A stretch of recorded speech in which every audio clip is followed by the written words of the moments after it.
ziua tuturor! Sunt Ioan Drăgan, președintele Sindicatului Învățământ Preuniversitar Satu Mare, prim vicepreședinte al Federației Sindicatelor din Educație Spiru Haret. Motivul pentru care ne-am adunat aici este legat de revendicările și solicitările noastre repetate și permanente, care din păcate nu au fost onorate. Pichetarea, fiindcă face parte din calendarul nostru de acțiune, a fost concepută ca o acțiune de sensibilizare și a autorităților locale privind problemele noastre. Aș dori să precizez că participăm doar prin lideri de sindicate din unitățile școlare din municipii, fiindcă este o acțiune prin reprezentanți.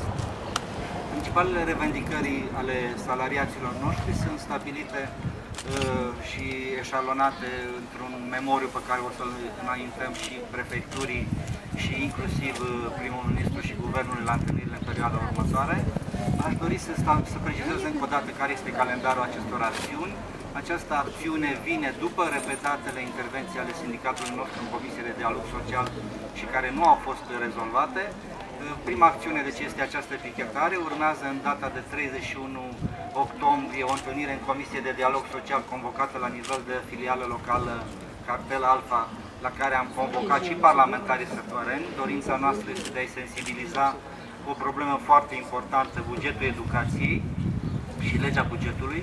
Urmează apoi, în etapa următoare, o acțiune foarte complexă la nivel de București, pichetarea clădirii Parlamentului, în care Federația Sindicatelor din Educație Spiru Haret va participa cu aproximativ 1000 de membri. Și o acțiune permanentă este o acțiune declanșată de către Federația noastră, numită Apel pentru Educație, acțiune prin care noi ne întâlnim cu parlamentarii din diferite partide politice pentru a-i sensibiliza la votul în legătură cu legea bugetului. Au avut deja loc două întâlniri la nivel de București cu reprezentanții PNL-ului în 21 și în 23 octombrie cu reprezentanții PSD-ului, urmând ca aceste acțiuni să continue.